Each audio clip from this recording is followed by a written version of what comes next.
Excellent après-midi à toutes et à tous. Bienvenue à cette grande édition du journal en langue française. Vous êtes en compagnie de Patrick Nilidandi. Tout de suite, l'essentiel de l'actualité.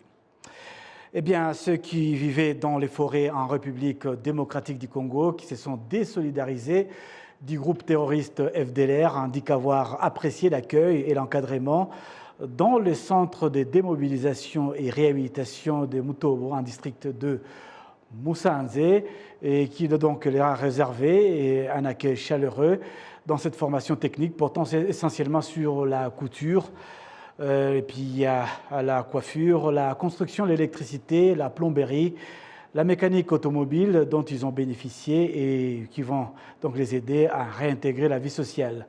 Environ 546 Rwandais qui ont été réintégrés dans la société ont reçu ce jeudi de la part du centre de démobilisation et de réintégration de Mutobo, du matériel qui va les aider à avancer avec les autres. Le ministère de l'Éducation a procédé à l'inauguration officielle d'une école d'enseignement technique et professionnel au centre de démobilisation et de réhabilitation de Mutobo pour l'encadrement de jeunes et d'autres personnes vivant à proximité de ce centre. Justice à présent, poursuite des audiences dans le procès de Félicien Kabuga, poursuivi pour génocide perpétré contre les Tutsis au Rwanda en 1994. Les audiences de cette semaine ont été consacrées au contre-interrogatoire des témoins de l'accusation.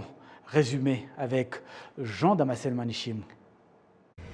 Les audiences dans l'affaire procureur contre Félicien Kabuga au mécanisme résiduel des tribunaux pénaux internationaux à La Haye ont débuté mercredi avec le contre-interrogatoire du témoin protégé avec un pseudonyme CAB 002. Ce témoin de l'accusation a détaillé les événements survenus à Kimirongo, à la résidence de Kabuga pendant et avant le génocide des Tutsis en 1994. Le témoin a indiqué à la cour que les miliciens Interahamwe venaient de Byumba, au nord du Rwanda, et suivaient des entraînements dans la résidence même de Kabuga à Kimirongo, dans la ville de Kigali. Arrivés dans les enceintes de la résidence de Kabuga, ces Interahamwe buvaient de la bière de sorgho. L'avocat de la défense, Maître Altit, a demandé au témoin comment il a eu connaissance de ce qui se passait chez Kabuga alors que lui n'y entrait pas, et aux témoins de répliquer que ce sont des gens qui suivaient des entraînements, qui racontaient eux-mêmes ce qu'ils faisaient chez Kabuga une fois sortis. Après le témoin CAB 002, la Cour a suivi la déposition du témoin protégé CAB 053.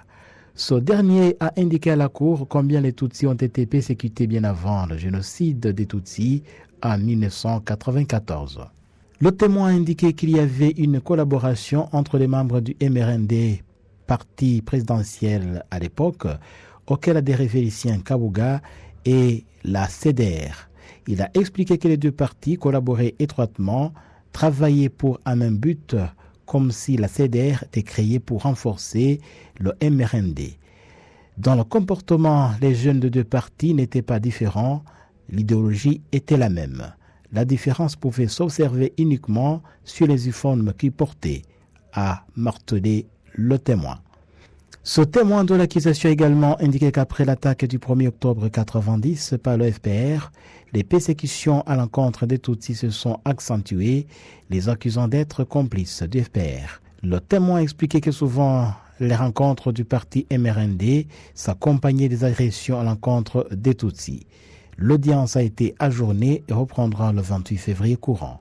Arrêté en mai 2020 en France, Félicien Kabuga a comparu le 29 septembre 2022 au mécanisme résiduel des tribunaux pénaux internationaux à La Haye.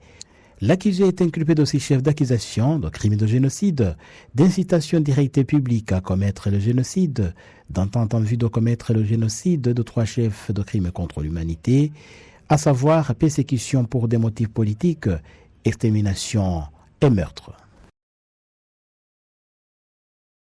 Parlons à présent culture et livres. Les spécialistes du monde de la culture estiment qu'il faut renforcer davantage la culture du livre pour accélérer le développement du pays et la reconstruction de la société qui a longtemps été dominée par la culture de l'oralité.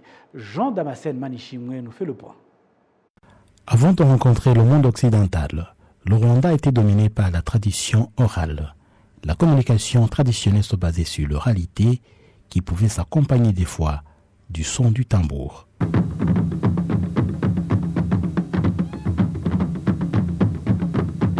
Cette oralité tient du fait que les Rwandais ne connaissaient pas l'écriture, il n'y avait aucun médium permettant une communication écrite et les Rwandais accordaient une grande importance à la parole et étaient convaincus que la parole doit se partager.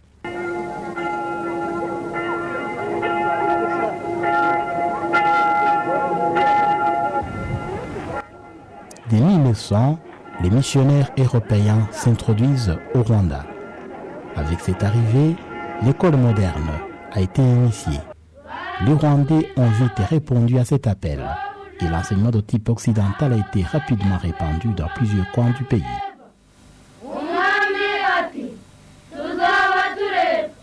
Cependant, malgré la scolarisation qui prenait de l'ampleur, des fois l'on déplorait la persistance de la dépendance à l'oralité, ce qui handicapait l'acquisition de lire et d'écrire.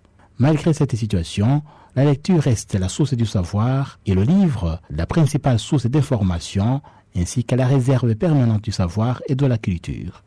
Cela s'explique par le fait que l'écrit résiste mieux aux contingences de l'oralité telles que l'altération du message, l'oubli et les difficultés de transmission du message oral. Les personnes avisées dans le monde culturel estiment qu'il faut multiplier les efforts pour accroître la culture du livre au Rwanda. La culture de la lecture, il faut la renforcer parce qu'elle est là. Même si elle est très petite, elle est là. Chaque personne aime lire. Et il faut savoir lire. Donc lire en français, écrire en français, rencontrer des écrivains qui écrivent des livres en français, rencontrer la langue française par le livre. Et les gens qui écrivent, qui dessinent, parce que la langue se dessine, la langue s'écrit, se parle, se joue. Les discussions souvent organisées autour du statut du livre au Rwanda estiment aussi que l'industrie du livre doit être appuyée pour disponibiliser davantage de livres à lire et permettre aux écrivains de produire des livres qui attirent plus l'attention des lecteurs. D'autre part, les écrivains estiment que le Rwanda, comme un pays meurtri de par son passé sombre, a besoin d'une écriture plus abondante qui permette à la société de se reconstruire. Alors pour décrypter cet élément, nous avons le plaisir de recevoir dans cette édition le directeur du Centre culturel francophone du Rwanda, Johan Hillel Hamel. Bienvenue donc à la télévision rwandaise. Merci beaucoup. Voilà, donc vous organisez la semaine prochaine, ici à Kigali, les rencontres internationales du livre francophone du Rwanda. C'est la 40e édition et quelles sont les personnes que vous avez invitées? Alors Patrick, merci déjà pour votre invitation. En effet, la semaine prochaine, du 1er au 4 mars, nous organisons donc les 2e rencontres internationales du livre francophone du Rwanda. C'est donc la 2e édition. Pour cette 2e édition, il y a plusieurs nouveautés. Déjà, il y a 25 invités internationaux qui vont venir ici à Kigali, dont 15 auteurs, avec 12 nationalités différentes qui seront ici présentes pour parler littérature autour de thématiques qui seront animées par la compagnie Ishio Art Center de Carole Karemera. Et tout au long de la semaine, il va y avoir un certain nombre de choses. Il va y avoir des ateliers, il va y avoir des lectures, il va y avoir des spectacles, il va y avoir des concours de lecture, il va y avoir des cocktails, il va y avoir des tambourinaires. Ça va être la fête du livre au Centre culturel francophone et ici à Kigali. C'est une rencontre fort intéressante. Quel message voulez-vous transmettre justement quand on parle du Centre culturel francophone? Ouais. Quel message voulez-vous transmettre au public rwandais? Le message, il est en réalité très simple. C'est l'amour de la littérature, c'est l'amour des mots, c'est l'amour de la langue française bien sûr, mais pas seulement, la langue rwandaise aussi. Et c'est le message qu'on souhaite faire passer à l'occasion de ces rencontres. Il y avait un reportage juste avant sur la question de l'oralité. Et je crois que la littérature, c'est deux choses. C'est un endroit de l'intime, parce qu'on est avec un livre dans sa propre temporalité, avec sa propre expérience. Mais la langue, elle est aussi faite pour être dite, pour être exprimée à l'oral et à voix haute. Il y a un plaisir à exprimer les mots et à les dire. C'est pour ça qu'on va organiser un certain nombre de lectures avec Natasha Muzira Makenga qui va faire une lecture de son texte Méandre, Mohamed Kassimi qui va lire un texte qu'il a écrit qui s'appelle Sur les pas de Katab Yassine, un spectacle aussi de Little Kesho de Issue Art Center. J'oublie des choses, et une lecture du texte de Mohamed Bougarsar, qui est donc le prix Goncourt 2021, prix qui est le prix littéraire le plus prestigieux des prix littéraires au monde, et qui a été décerné donc en 2021 à un auteur sénégalais. Il faut dire que c'est un honneur pour le public rwandais de recevoir. C'est un honneur c'est un honneur pour nous de le recevoir, et on est très heureux de pouvoir accueillir Mohamed Bougarsar, qui est donc depuis 1921 le prix Goncourt. C'est la première fois que le prix Goncourt est compensé à un auteur d'Afrique subsaharienne. Et depuis 1916, il n'y avait pas eu d'auteur jeune comme Mohamed Bougarsar, qui a 32 ans, qui est né en 1990, et qui a écrit un très très beau roman, qui viendra donc présenter ici aux rencontres internationales du livre. Mais il y a Mohamed Bougarsar, il y a aussi Beata Oumbiéyi Mérès, il y a aussi Dorcy Rugamba, il y a aussi Wilfried Sondé, il y a 15 auteurs, donc je ne vais pas tous les citer. Il y a notamment Beata Oumbiéyi. Beata Oumbiéyi, en effet, qui vient présenter son nouveau roman qui s'appelle Consolé. Tous ces auteurs vont aussi intervenir dans les établissements scolaires. Il y aura 4 ateliers d'écriture pour les jeunes personnes ou les moins jeunes qui souhaitent... C'était ma seconde question, ou la troisième. Quels sont les thèmes que vous avez choisis selon les auteurs? Alors les thématiques, elles sont parties de leur roman et des thématiques qu'ils abordent dans leur roman. Et à chaque fois, il y a une table ronde avec 2 auteurs et une modératrice, qui sera Carole Caremera. Et donc les thématiques, elles seront aussi nombreuses que les tables rondes. La plus emblématique sera peut-être le samedi à 18h avec Dorcy Rugamba et Beata Oumbiéyi Mérès qui parleront de cet exercice de raconter l'indicible avec les pages sombres de l'histoire du Rwanda. Et il y aura aussi donc des tables rondes et des rencontres professionnelles qui seront organisées tout au long de la semaine. Vous avez toutes les informations sur les réseaux sociaux, sur le site internet de l'Institut français du Rwanda. Très, très intéressant. Alors, il y a donc ces écrivains. Vous avez choisi des écrivains rwandais, africains. Le choix, comment a été motivé vos choix? Alors, le choix des auteurs, il s'est fait de façon collective. On a travaillé avec Carole Caremera, avec Joseph Ndiawine, qui avait eu l'idée, le premier, d'organiser un salon littéraire ici à Kigali, et Beata Oumbiéyi Mérès, ainsi que Dominique Sélis, qui malheureusement ne sera pas présente parce qu'elle est en France pour présenter son nouveau roman. Et la modalité de sélection des auteurs, elle est que d'abord les écrivains français, en langue française, qu'ils aient une histoire avec le continent africain, ou qu'ils soient issus du continent africain. Ils sont d'ailleurs tous issus du continent africain. Et enfin, que les romans qu'ils présenteront soient assez récents. Et peut-être, vous pouvez aborder également quel genre de public vous avez visé en organisant ces rencontres internationales du livre francophone. Bon, les publics, c'est peut-être d'abord les jeunes, parce que comme je le disais, donc, il y aura des ateliers d'écriture qui seront organisés en milieu scolaire, donc dans les établissements scolaires du pays. Il y aura aussi une journée qui sera consacrée à la jeunesse le samedi, avec un partenariat avec J'aime lire Afrique, où on va distribuer le formidable magazine J'aime lire Afrique à tous les enfants qui viendront au centre et qui pousseront la porte du centre. Un spectacle jeune public aussi qui sera organisé. Et après, le public, c'est tous les amoureux de la littérature et tous les gens qui ont un intérêt pour la langue et pour le plaisir de la langue et pour le plaisir de la lecture. Parce que ça, c'est vraiment important et c'est quelque chose qu'on défend parce que je crois que on défend le fait que la vérité, elle est dans les livres, elle est dans la littérature et qu'il n'y a peut-être pas meilleur moyen pour se comprendre soi-même, comprendre les autres et comprendre le monde que de lire des livres et lire des romans. Et puis il y a ce public, il y a les livres, mais cela fait à peu près 1 année et demie que le Centre culturel francophone du Rwanda existe. Il a été inauguré par le président français Emmanuel Macron. Depuis que vous avez pris vos fonctions, il y a plusieurs activités que vous avez menées sur place. Est-ce que les gens, le public apprécient, viennent régulièrement suivre ces différents événements? En tout cas, c'est un plaisir pour moi d'être ici au Rwanda et de rencontrer le public et les artistes rwandais qui sont formidables et de travailler avec tous ces publics au quotidien. C'est vraiment un grand plaisir.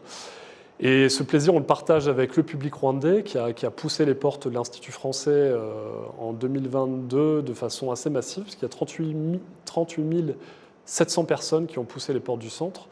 Donc on considère que c'est une réussite. Ça veut dire que ce lieu est un endroit de partage, un endroit de lien, un endroit de débat, un endroit de rencontre. Et pour ça, on est très très heureux de partager ça avec le public rwandais. En tout cas, merci beaucoup à vous, Johan, pour avoir répondu présent à cette invitation. Nous souhaitons donc au public de venir la semaine prochaine, du 1er au 4 mars. Exactement. À suivre donc ces rencontres internationales du livre francophone au Centre culturel francophone du Rwanda à Kimihurura. Merci beaucoup, Patrick. Restez avec nous pour découvrir le reste de l'actualité au Rwanda. Le Sénat rwandais a approuvé l'accord d'extradition de présumés criminels vivant donc au Mozambique et en Angola. Ces accords permettront entre autres de poursuivre les responsables du génocide perpétré contre les Tutsis et qui sont allés se cacher dans ce pays. Jessica Agassaro nous donne plus de précisions.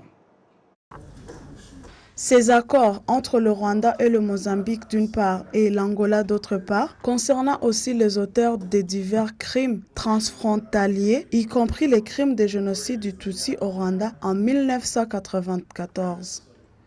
Les secrétaires d'État au ministère de la Justice indiquent que le Rwanda attache une grande importance à ces accords car cela cadre avec ses engagements de mettre fin à la culture de l'impunité.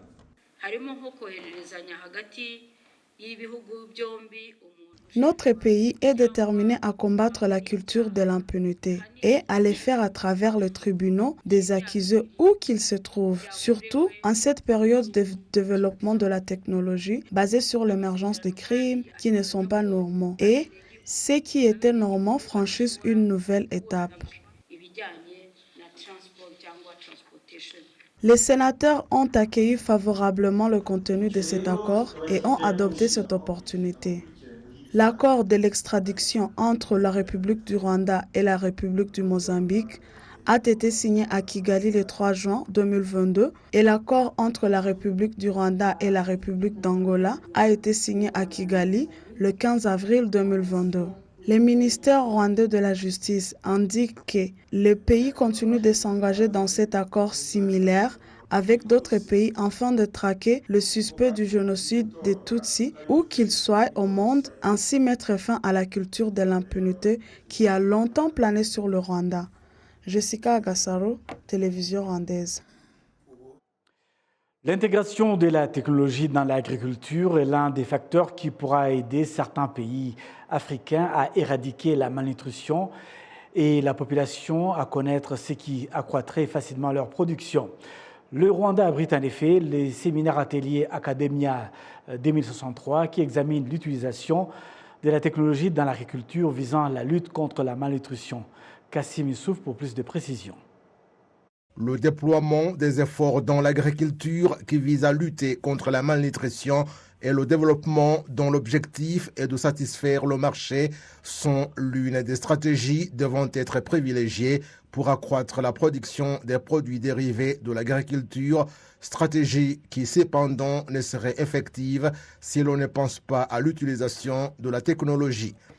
Le secrétaire permanent au ministère de l'Agriculture et des Ressources animales, Kamana Olivier, indique que les activités que le projet Academia 2063 va réaliser vont permettre non seulement une bonne révolution sur le continent africain, mais également les cultivateurs rwandais vont particulièrement en bénéficier, en plus de la technologie existant déjà dans l'agriculture. C'est un séminaire atelier qui vise à intégrer les nouvelles technologies de l'information dans le cadre de la 4e révolution industrielle dans l'agriculture.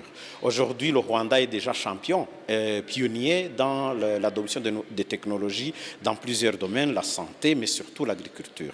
Notre pays a été choisi par Academia 2063 comme étant le siège de cette prestigieuse institution parce que le Rwanda est toujours cité comme modèle dans la promotion de la technologie et surtout de l'adoption de ces technologies-là. Aujourd'hui, avec cet atelier, nous espérons que les fruits, disons les résultats qui viendront de ces recherches et qui vont être menées, seront prioritairement accessibles à nous, à nos agriculteurs au Rwanda, avant d'aller dans le reste de l'Afrique. C'est pour cela que nous sommes très fiers d'accueillir ce séminaire atelier, parce que nous serons les premiers bénéficiaires des technologies qui vont en découler. La promotion d'une alimentation équilibrée grâce à la technologie permettra à certains pays d'identifier où se trouvent les lacunes et les efforts qui seront ainsi fournis permettront aux citoyens d'atteindre l'autosuffisance alimentaire et pourra acquérir suffisamment d'informations. Nous travaillons tous ce qui est données analytiques, produits analytiques pour fournir les informations qu'il faut pour appuyer à la prise de décision à travers l'Afrique, pour faire avancer l'agenda 2023 dans sa globalité, mais également les programmes de l'Union africaine tels que le PDAA, le programme de développement détaillé de l'agriculture africaine, les programmes sur le changement climatique, sur la nutrition, sur la résilience, ainsi de suite. Donc, comment mobiliser l'expertise africaine, créer les évidences qu'il faut pour mieux guider la prise de décision, aussi bien au niveau gouvernemental qu'au niveau privé, et également des organisations non étatiques. Le séminaire atelier Academia 2063 portant sur le projet relatif à l'utilisation de la technologie pour apporter de la valeur ajoutée aux produits agricoles rassemble à Kigali des participants en provenance du Malawi, de l'Ouganda, de la Chine, du Sénégal et du Bénin. Le collectif des partis civils pour les communautés Tutsi rwandophones et HEMA de l'Est de la République démocratique du Congo exhorte la communauté internationale à plus d'actions pour mettre fin aux crimes qui visent ces communautés à l'Est de la RDC. Appel réitéré mardi à New York aux États-Unis à l'occasion de la présentation des résultats des enquêtes menées par ces collectifs. Explication avec Jean-Damascène Manichim. Maître Bernard Mangan, avocat au barreau de Bruxelles et à la Cour pénale internationale, membre aussi du collectif des avocats de la défense des communautés Tutsi de l'Est de la République démocratique du Congo, indique qu'il est important de se soucier des crimes commis contre l'humanité à l'Est de la République démocratique du Congo, visant principalement les communautés rwandophones. Alors aujourd'hui est un jour historique. C'est la première fois que l'on retrouve ici, dans cette conférence de presse, des représentants des communautés Tutsi du Nord Kivu, liées au Massissi, des représentants des communautés Tutsi Banyamulenge, du Sud Kivu, et des représentants des communautés Hema de l'Ituri. Quel est l'objectif? L'objectif, c'est lancer un appel aux autorités internationales, un appel au monde entier pour qu'on prenne le temps d'écouter ce qui se passe réellement sur place et expliquer comment, de notre côté, comme collectif d'avocats, sans prendre position au niveau politique, au niveau des enjeux militaires, mais en restant dans notre métier, c'est-à-dire de qualifier ce qui est en train de se commettre, c'est-à-dire des crimes contre l'humanité et des crimes qui s'apparentent à la volonté de détruire des communautés entières, ce qui s'appelle techniquement des génocides. Jean-Paul Chiaka, l'un des avocats qui mènent des investigations en rapport avec les massacres qui visent les communautés Tutsi au sud et au nord Kivu, ainsi que les Hema de l'Ituri en République démocratique du Congo, indique qu'il existe des éléments de preuve qui montrent qu'il y a un génocide qui se profile à l'est de la République démocratique du Congo. ubushakashatsi twakoze cyangwa se amaperereza ndavuga ngo ubushakashatsi ariko mu rwego rw'ubutabera tubyita amaperereza Les résultats des enquêtes que nous avons menées avec les professionnels en la matière, des avocats, des gens sur le terrain, au sud et au nord Kivu, auprès des rescapés des massacres commis dans des endroits différents comme à Mulenge, à Masisi et ailleurs. Nous avons rassemblé des témoignages des rescapés, répertorié des maisons incendiées, des vaches tuées, des gens réfugiés dans des camps, sur base de quoi nous portons plainte auprès des autorités congolaises et alertons la communauté internationale pour écouter ces gens pour lesquels nous constituons partie civile.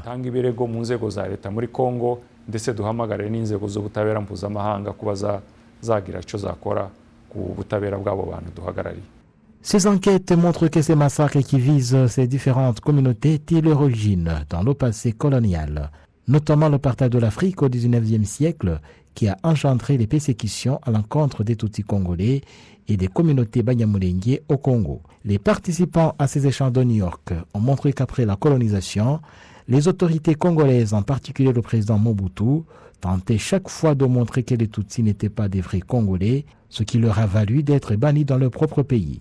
Les chercheurs ont également fait savoir que ce climat d'animosité envers les Congolais d'expression Kinyarwanda a été aggravé par la collaboration des autorités congolaises avec les forces de FDLR accusées de génocide des Tutsis au Rwanda. Sur base des éléments recueillis tout au long des enquêtes menées, les chercheurs préviennent contre le génocide à l'est de la République démocratique du Congo, visant principalement les Congolais d'expression Kinyarwanda.